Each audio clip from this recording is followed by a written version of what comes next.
y les voy a compartir pantalla. Bueno, y cualquier duda, consulta, comentario, ustedes me lo hacen llegar, sea sea por el chat, o sea por aquí está el chat, o también hablándome, ¿ya? Por favor. Entonces, estábamos acá con las coordenadas polares. Ahora, yo voy a hacer aquí el resumen como bien cortito. Si ustedes quieren repasar después con más detalle, tienen el texto, ¿ya? El tema de las coordenadas polares es que si yo quiero describir un punto en el plano, ¿ya?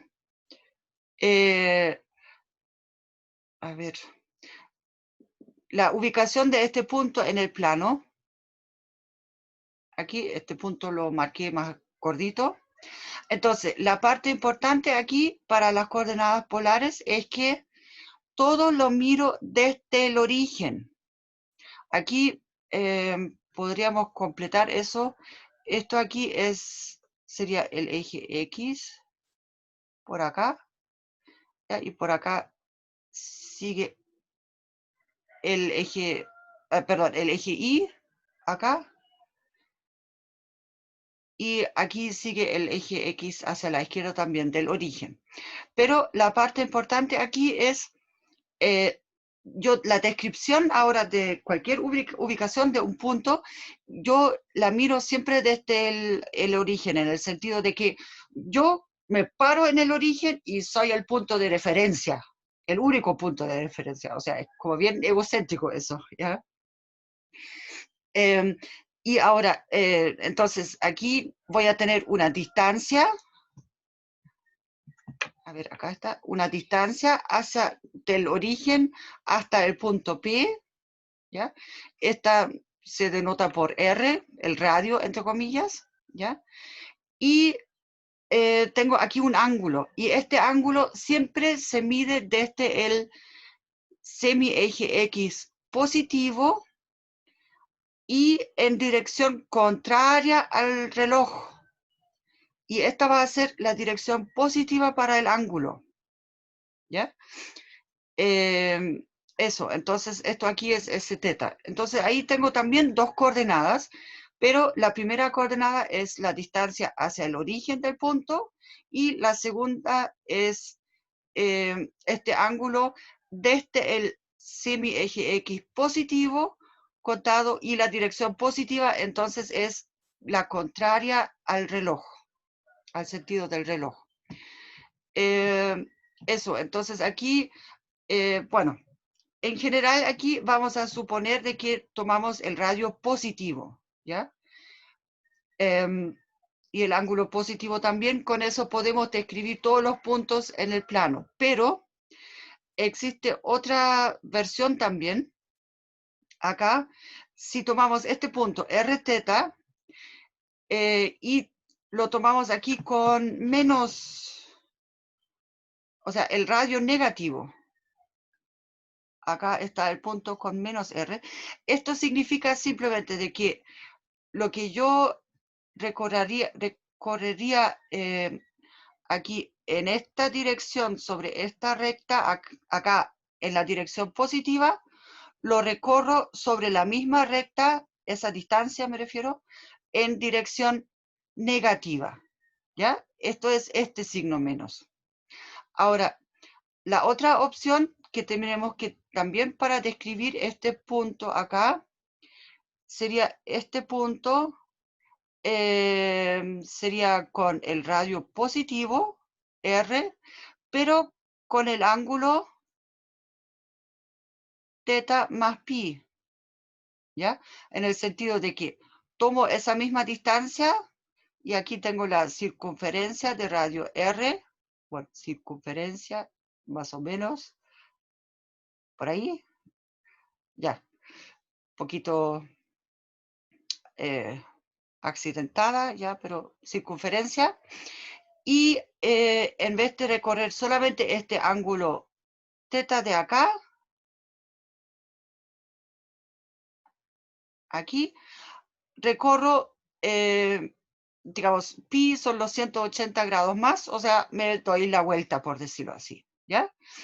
Entonces, para este punto de acá, aquí ustedes pueden ver, tenemos, si partimos desde el punto r teta, ¿ya? Tenemos dos opciones de describir aquí este punto, el otro, ¿ya? Eso. Ahora, aquí hay algunos ejemplos numéricos y eso. Aquí hay una cosa, fíjense en este detallito de acá.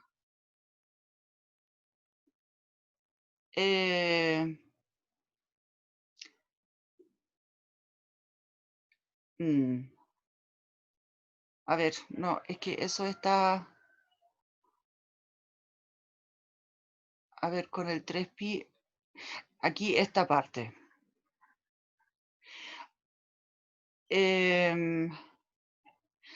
Ya, lo que pasa es que cada 2pi unidades vamos a dar una vuelta en la circunferencia, ¿ya?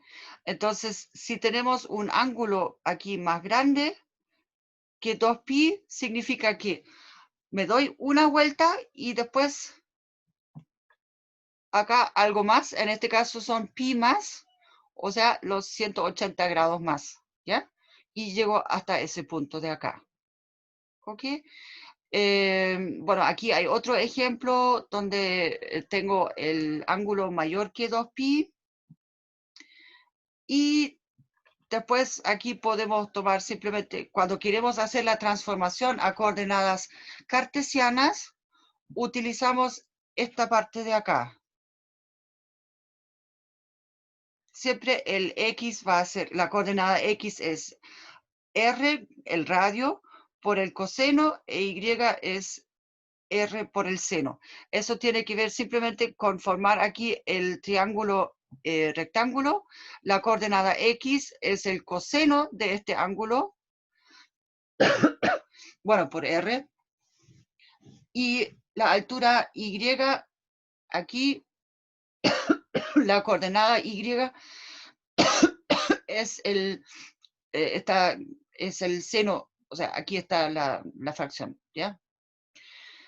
Entonces, bueno, aquí esas propiedades son básicas. La tangente entonces es y partido por x. Y de esa manera nosotros podemos hacer el traspaso de coordenadas polares a coordenadas polares y viceversa. En el sentido de que acá con esta relación o con estas dos relaciones hago el traspaso también de vuelta. Y con lo que aquí, lo que tenemos acá, con x igual a r coseno e y igual a eso. Ya. Entonces, ahora aquí pusieron solamente puntos. Lo que es más interesante es cuando hacemos eso para curvas. Aquí, por ejemplo, la curva polar teta igual a, bueno, 1, ya es un poco fome en este caso, porque aquí, fíjense, el ángulo es entonces igual a 1, una unidad, pero ojo, aquí estamos en radianes, ¿ya? Así que hay que tomar aquí la proporción aquí con pi, ¿ya?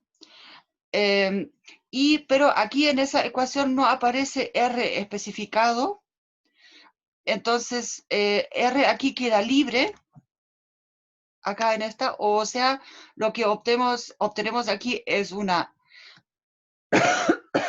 recta, y además esa recta tiene aquí, digamos, la pendiente está formada aquí con este ángulo 1, o sea, como la pendiente aquí va a ser la tangente, entonces aquí tomamos la tangente de 1, que debería ser algo como con pi cuartos, una cosa así.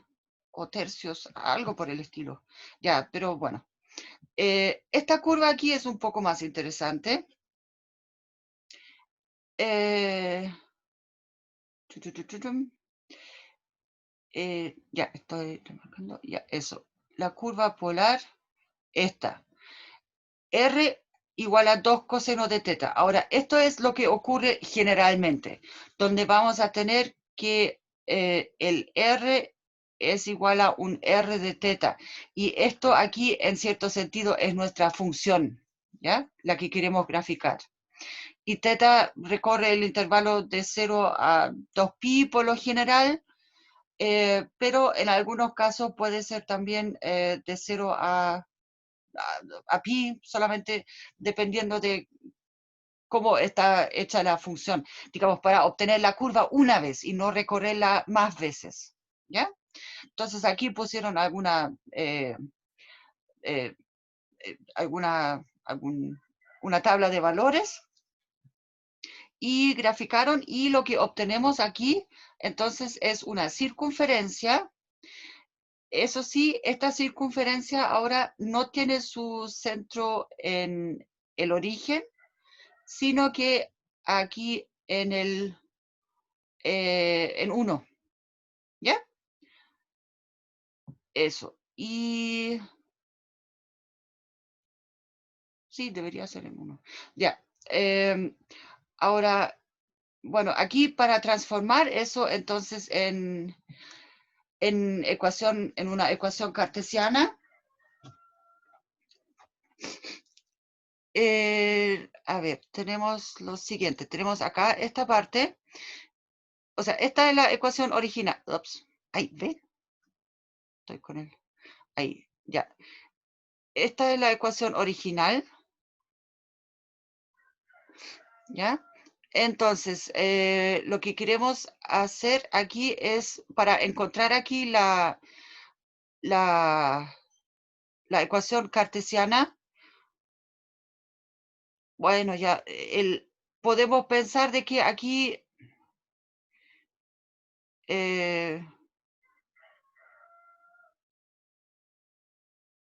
ya, aquí mejor utilizamos primero la ecuación, o sea, en el sentido de que,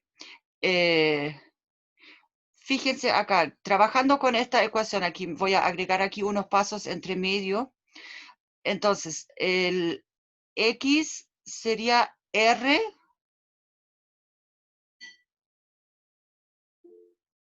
coseno de teta, ¿ya?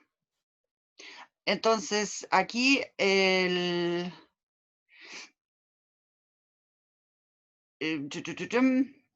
podemos reemplazar el coseno de teta de esto, entonces como X sobre R, ¿cierto? Eso solamente en general. Entonces, eso lo reemplazamos acá y nos queda entonces, bueno, esta parte de acá. Y acá nos queda esto, ¿ya? Entonces, aquí multiplicamos por R para no tener la fracción aquí que molesta.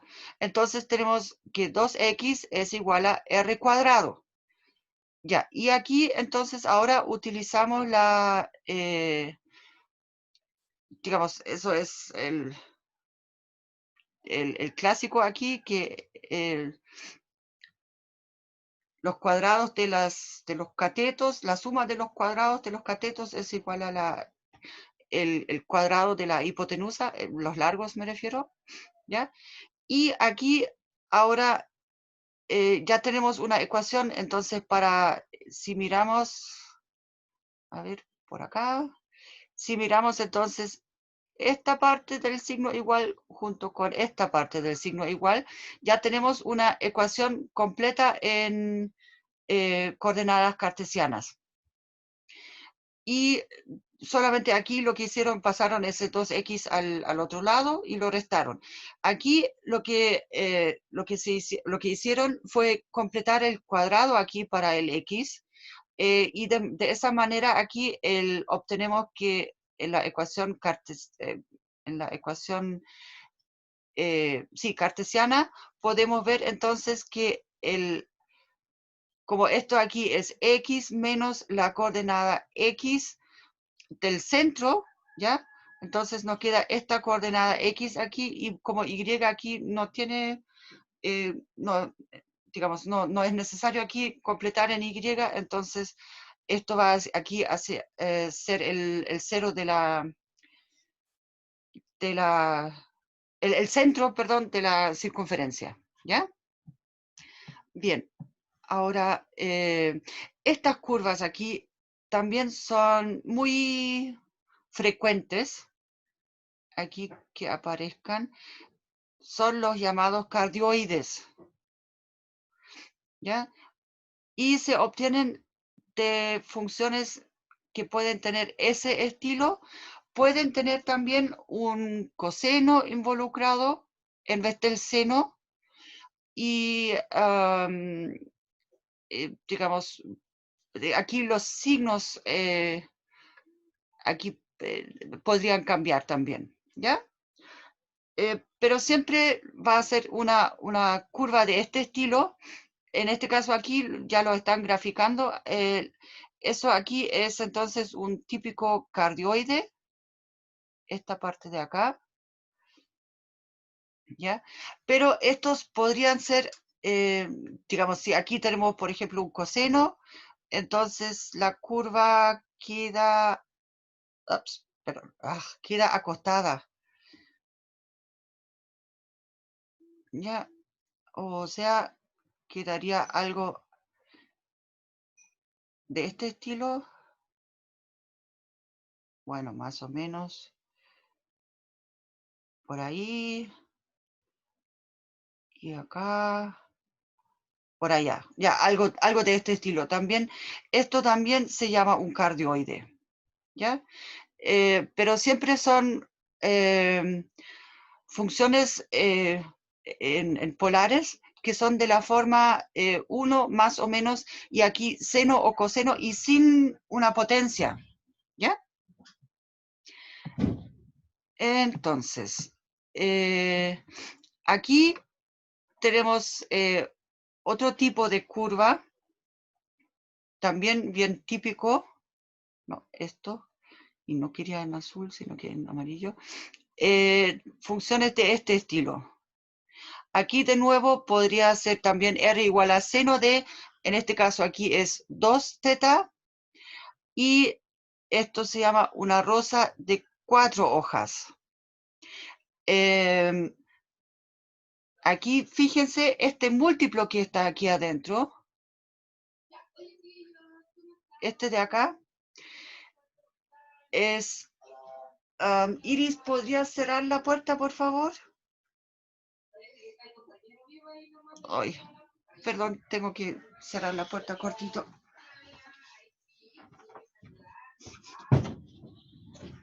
Iris. Ya, chiquillos, mire, lo que tengo preparado para hoy es...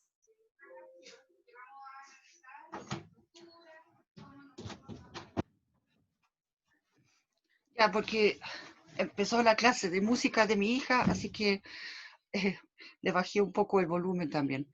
Ya, ¿en qué estábamos? Ya, este 2 que teníamos acá como múltiplo, digamos, como aquí estamos trabajando sobre el intervalo total de 0 a 2pi, bueno, aquí estoy, de 0 a 2pi, ¿ya? Significa que en total aquí voy a tener 4 pétalos, ¿ya? U hojas, como pusieron acá. Bueno, respecto a las simetrías, eso también es un aspecto relativamente relevante. Ya, pero está aquí ya muy bien. Iris, pero si estabas conectada. Sí, porque el otro no funciona. Bueno. Por último, ponte audífonos. Ya, ahora sí. Ya, veamos aquí las simetrías.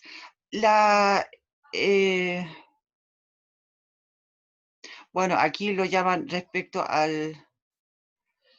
A ver. En sí, la que es más...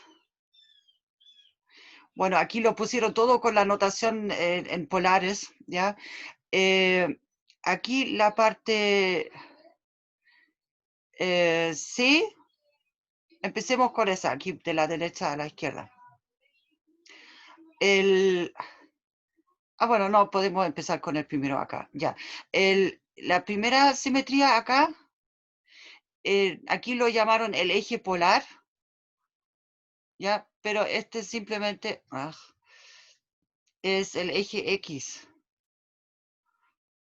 Aquí, o sea, bueno, eje X, ¿ya? En el sentido de que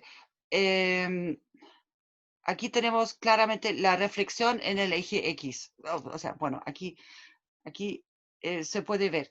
Y esta simplemente se obtiene si el siguiente punto se obtiene al ir en la dirección opuesta, o sea, en la dirección negativa aquí con el mismo radio. ¿Ya? Aquí el ejemplo B es la simetría respecto al eje, o sea, al origen, ¿ya? Aquí al polo pusieron, o podríamos poner aquí al origen, que en cartesianas se llamarían así más bien estas cosas, ya, pero aquí simetría respecto al polo o al origen. Y eso es simplemente aquí, una opción aquí es tomando menos el radio, ¿ya? Pero la otra opción que tenemos acá también es el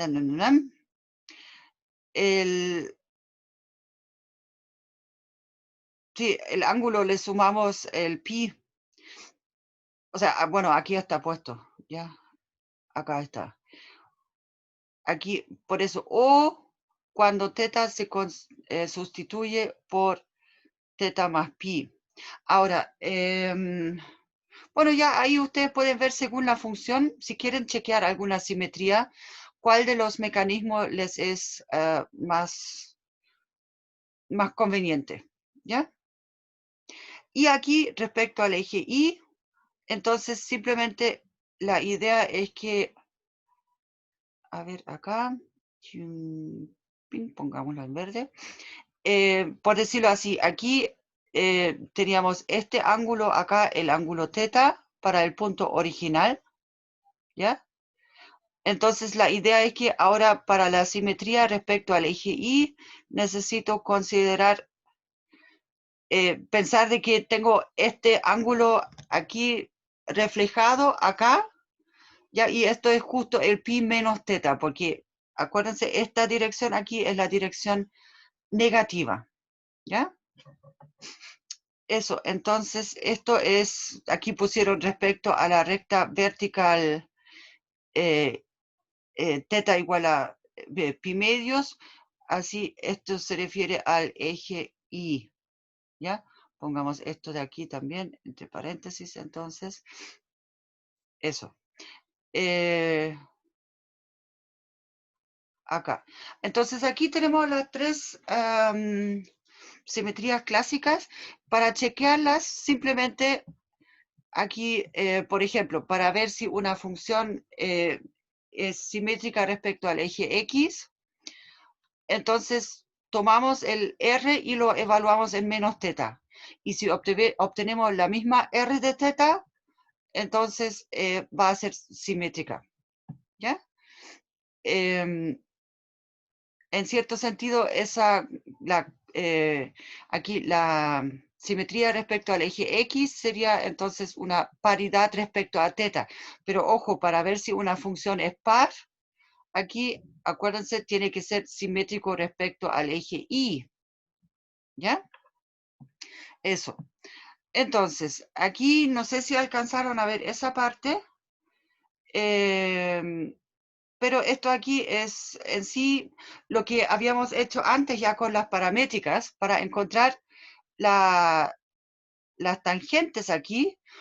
Utilizamos la notación de Leibniz, o sea, amplificamos de i o sea, y calculamos de i a de teta esa derivada respecto a teta y aquí respecto a teta. Y aquí simplemente hicieron el desarrollo utilizando esta sustitución acá. ¿Ya? Eso es todo. Pero eso de aquí, esta formulita, aquí no es nada nuevo. Es lo mismo que respecto a las parametrizaciones en general que vimos antes ya. Lo único es que aquí están desarrolladas, aquí en esta última parte. O sea, ya calculadas. ¿Ok? Eso. Entonces aquí hay algunos ejemplos para calcular aquí algunas o sea, pendientes de tangentes. Y bueno, aquí hay algunos trucos para intentar de graficar. En general aquí la idea primero es siempre analizar si hay simetrías y después para primero analizar solamente un tramo, ¿ya? Y después repetir ese tramo en las otras partes según la simetría que existe. Y después, por lo general, está el paso de hacer una pequeña tablita de valores y analizar después cómo resulta el gráfico. Aquí existen esquemas, o sea, tienen esquemas en general para, bueno, aquí lo llamaron familia de Limacons. Bueno, el tema es que aquí tenemos el cardioide, ¿ya? Y la parte importante aquí es que, aquí estamos, son de este estilo aquí, ¿ya? Y aquí, acuérdense, teníamos un cardioide antes, teníamos también con el seno. Bueno, pero el cardioide también existe con el coseno, así que también ahí hay otra familia. Pero si se fijan, perdón, acá abajo, esto de aquí serían cardioides. Bueno, esto sería un cardioide.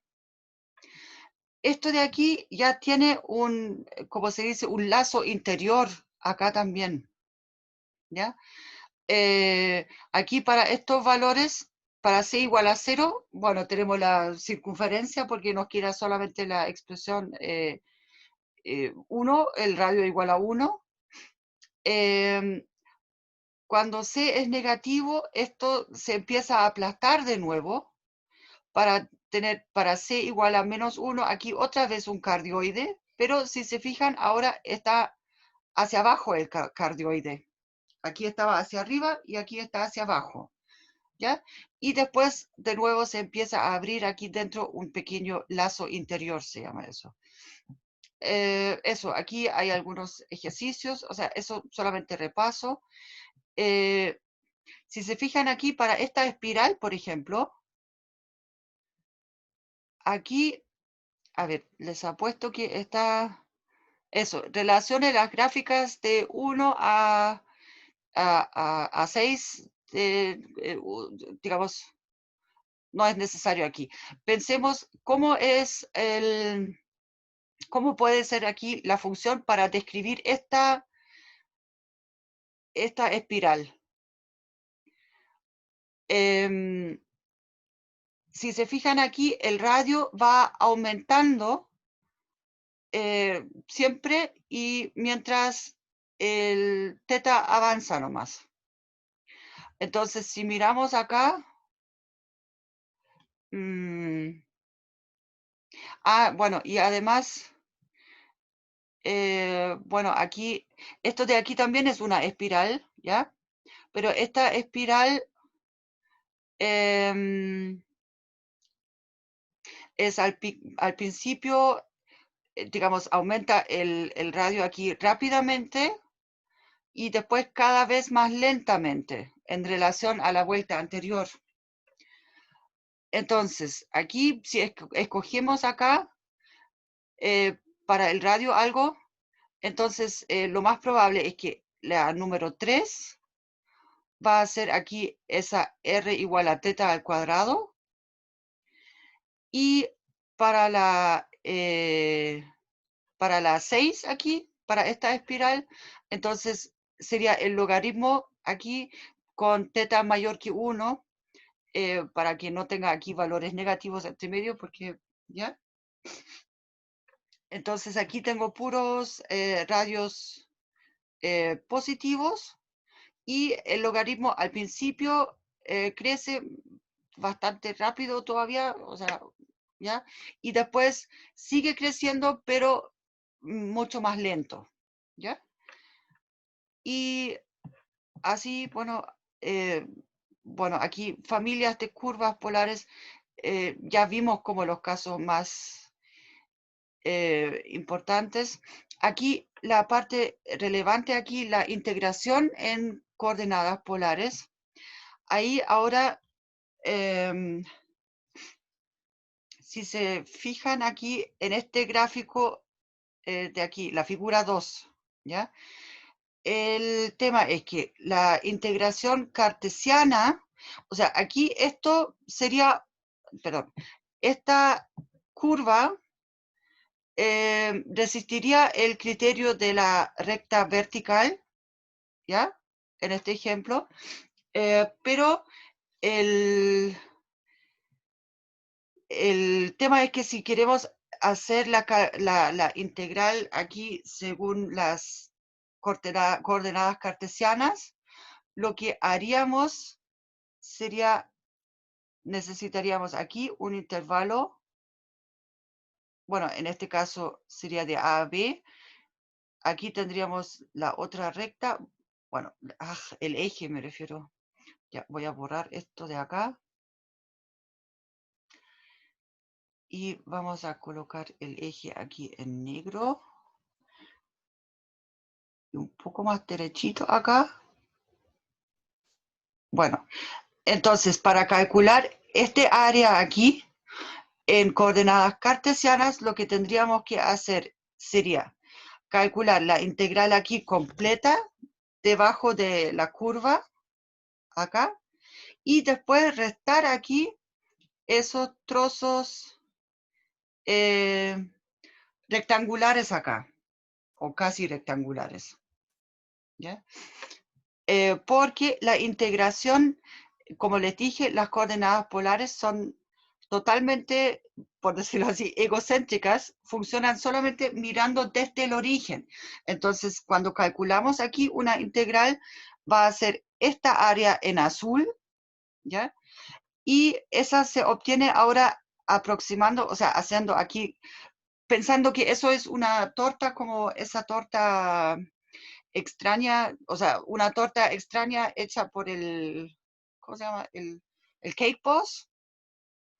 Entonces queremos cortar aquí rebanadas de la torta, siempre concéntricas, o sea, desde el centro partiendo y cortamos las rebanadas.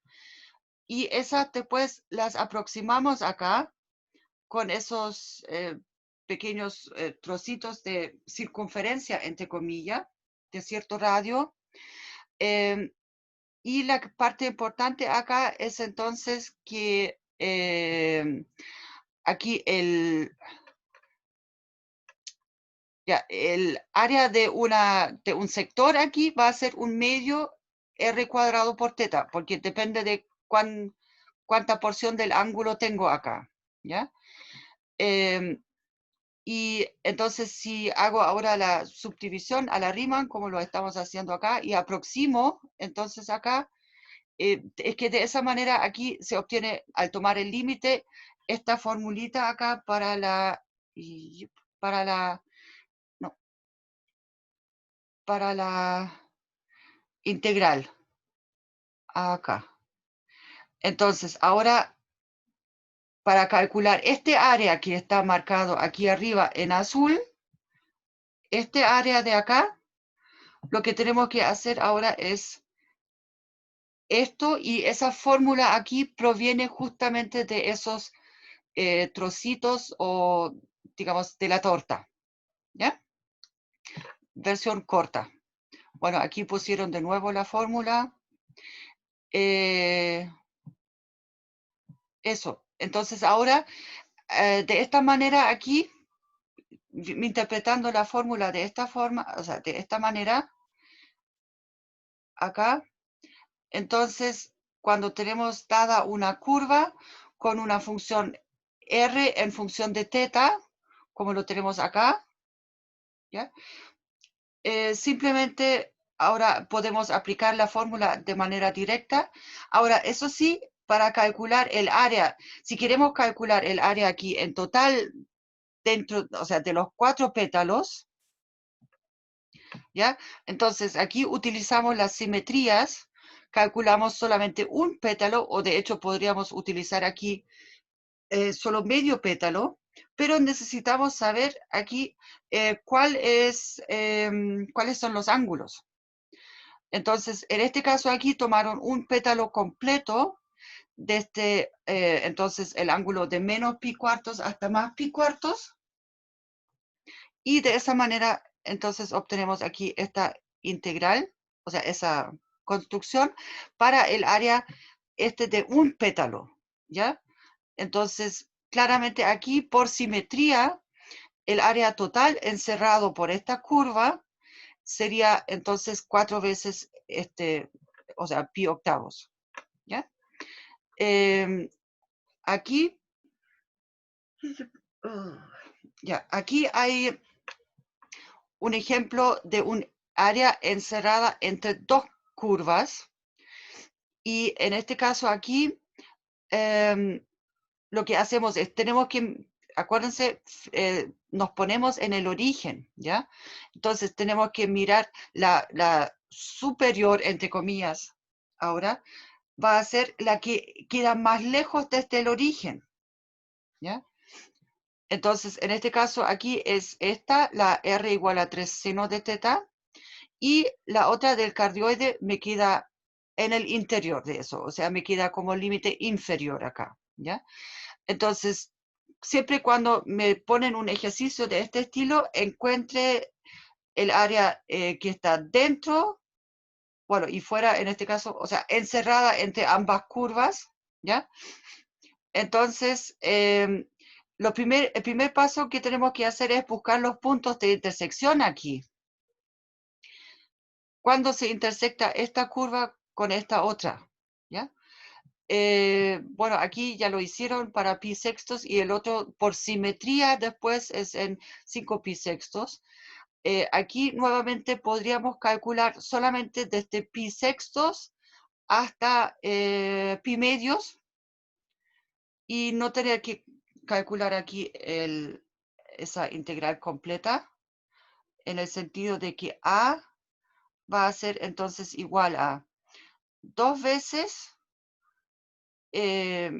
bueno, tengo por un medio de la fórmula, ya lo voy a dejar adentro entonces, del pi sextos hasta el pi medios, por aquí el 1/2, por el exterior al cuadrado, que me va a quedar cuando tenemos acá el 3 seno de θ al cuadrado, menos, bueno, aquí tengo que repetir el 1/2 porque va en ambas integrales, por el del cardioide, que es 1 más seno, bueno, de θ al cuadrado, ya, y todo eso aquí de θ, ya, perdón, se me acabó el espacio acá, eso. Bueno, aquí simplificamos el 1/2 con el 2, y después desarrollamos lo que tenemos aquí adentro, y vamos a obtener aquí al final el mismo valor, pi en este caso. Ya, eso bueno, aquí hay más ejemplos. Para la longitud de arco,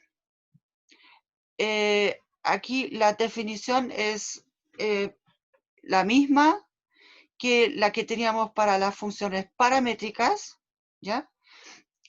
Lo único es que aquí ahora, si reemplazamos aquí las expresiones con la sustitución, entonces vamos a obtener esta formulita de acá.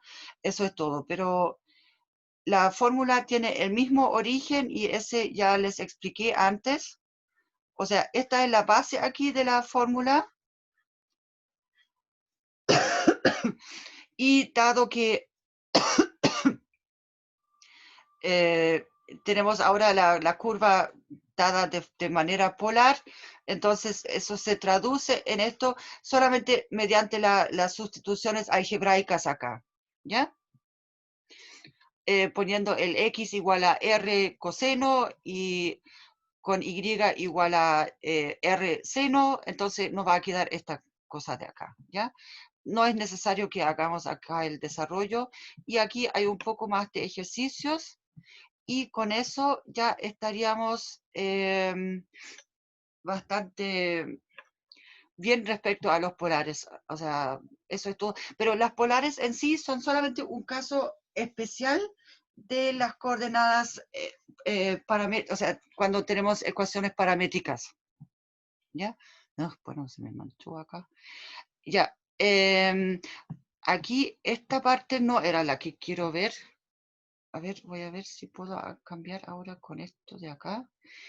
Porque ahora podemos aprovechar los últimos 15 minutos que nos quedan. Ahí está, ya, número. Para ver acá.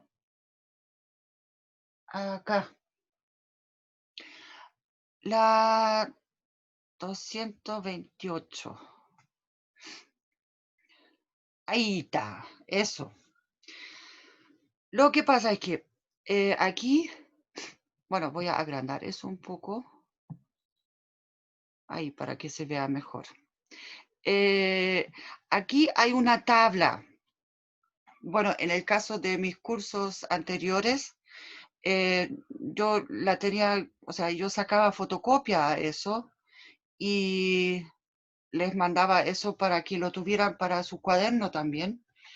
Esa tabla la voy a, digamos, esa tabla la tienen que tener en mente, ¿ya? Para lo que vamos a hacer ahora.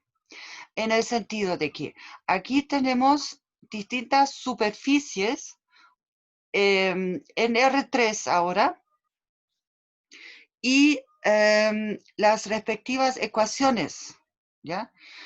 Son todas superficies cuadráticas, pero por supuesto tienen formas muy diferentes dependiendo de cómo están, digamos, organizadas, cómo están escritas. Entonces, empecemos aquí con el primero. Esto de aquí, la primera ecuación claramente es una, digamos, si pensamos de que, ahora no puedo taparlo aquí con el dedo, o sí, podría haber. No, el negro no me permite remarcar con negro. Ya, si consideramos solamente esta ecuación. Acá, ¿ya? Igual a 1. Entonces, eso ustedes lo conocen, en el plano es una elipse, ¿cierto? Bueno, sí. Cric, cric. Ahí yo sé que se están confiando en lo de la grabación de la clase. Pero por lo menos los días jueves la clase no debería tener problemas técnicos, ¿ya? Bueno, ahora, pero para volver acá, la elipse está en el plano XY, ¿ya? O sea, hacemos el corte, un corte horizontal en este caso acá, y en el sentido de que tomamos z igual a 0, ¿ya? Ahora voy a borrar esta parte de acá, Y si consideramos ahora esta ecuación, esto también es una elipse, pero ahora en el plano YZ, o sea, ahora como en el fondo, ¿ya? Bueno, y análogamente para la para el otro plano de coordenadas. Entonces, este objeto aquí, como todos los cortes en todas los planos de coordenadas aquí son elipses, entonces se llama elipsoide, ¿ya?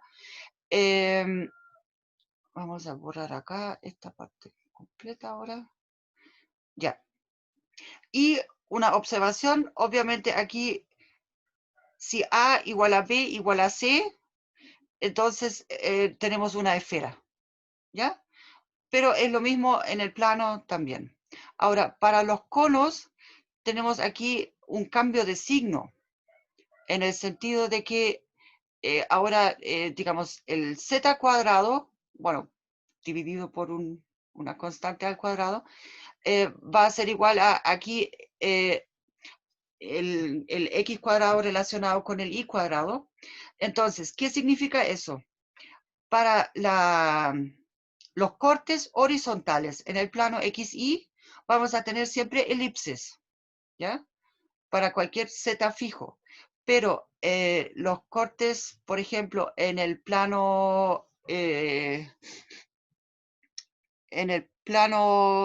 tomemos en el plano XZ acá, ¿ya?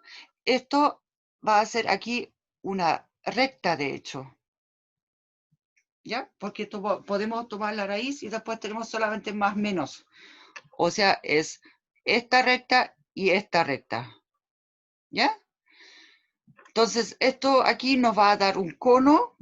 O sea, de hecho, este cono aquí tiene ambas partes, o sea, tiene una parte superior y una parte inferior. Aquí tenemos un paraboloide elíptico en el sentido de que aquí los cortes en el plano, por ejemplo, ZX o en el plano, aquí en ese dibujo se puede notar mejor en el plano ZY, son parábolas, pero aquí nuevamente, como tenemos aquí esta parte de la ecuación, aquí esto nos va a dar puras elipses aquí en los cortes horizontales, o sea, paralelos al plano XY. Y aquí, bueno, tenemos otro cambio de signo, aquí en el sentido de que el hiperboloide de una hoja, esto ahora aquí pasamos de la ecuación del elipsoide ustedes saben, las elipses en el plano están muy relacionadas también con las hipérbolas, ¿ya?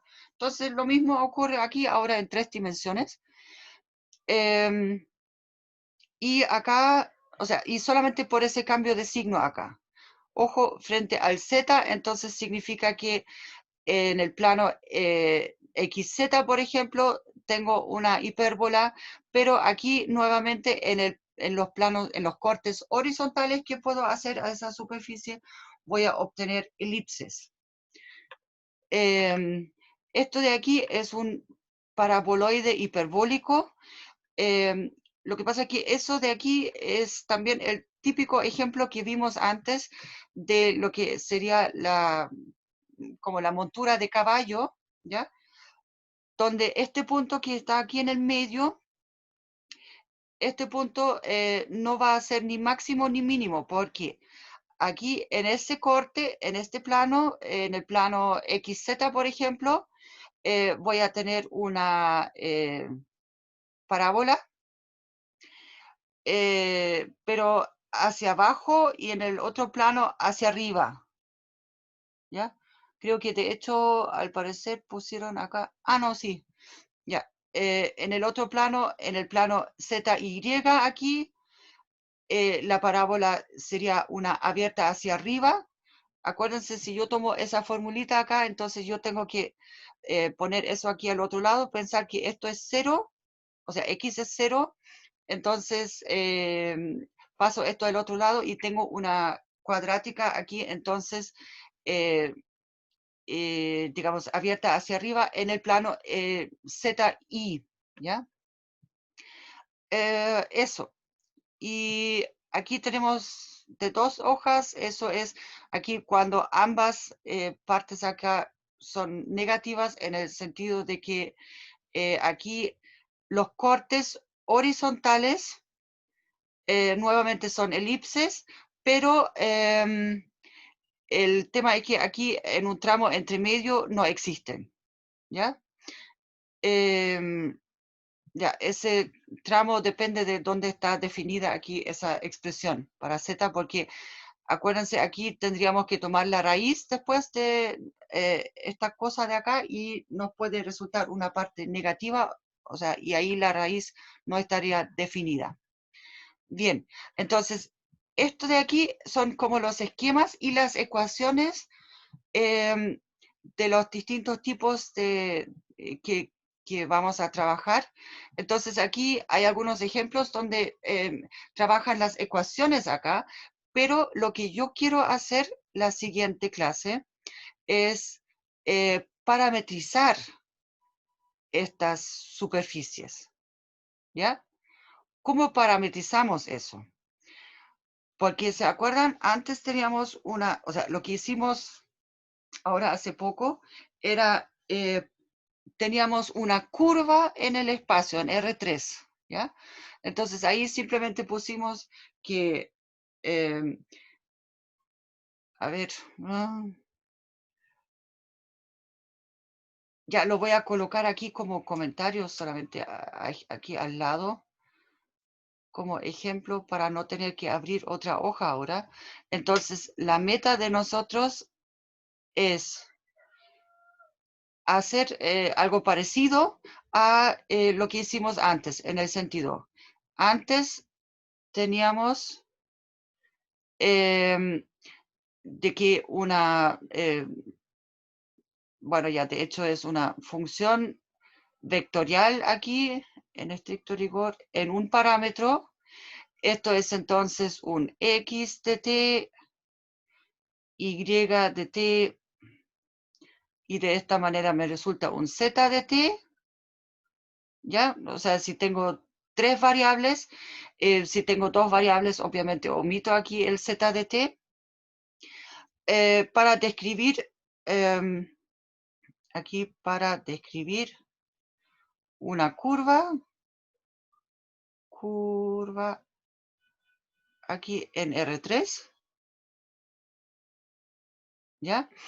Y lo que queremos tener ahora, queremos algo parecido, pero el tema es que aquí una curva es un objeto como de dimensión 1, ¿cierto? Yo puedo pensar de que es una cuerda y que o un alambre que lo coloco en el espacio, pero lo puedo estirar y de esa manera va a ser solamente una recta, o sea, es un objeto de dimensión 1, ¿ya? Ahora, una superficie es un objeto de dimensión 2, así que lo que voy a necesitar aquí, entonces van a ser 2 parámetros, llamémoslo U y V.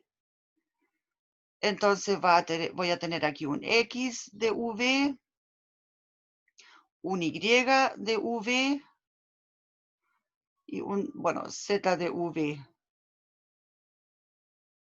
Ya, eso. Entonces ahora cada coordenada me va a depender de 2 parámetros para poder describir un objeto de dimensión 2. Como son esas superficies, por supuesto aquí como ejemplos puse ahora las superficies cuadráticas. El ejemplo más sencillo son los planos, que son simplemente objetos en ese sentido lineales. Y no vamos a ver superficies mucho más complicadas que eso, ¿ya? Pero para saber cómo podemos parametrizar estas cosas también, ¿ok? Entonces, eso lo vamos a ver el próximo miércoles. Y hoy en la tarde les voy a enviar una tarea corta de lo que habíamos hablado antes, ¿ya? Ok, pero una tarea corta. Porque habíamos quedado en que vamos a hacer una prueba la otra semana. ¿Ok? Eso, entonces, bueno, con eso terminamos la clase, ya estamos en la hora. Lo único que me preocupa es lo de que se están confiando en la grabación y de esa manera pierden la posibilidad de hacer consultas.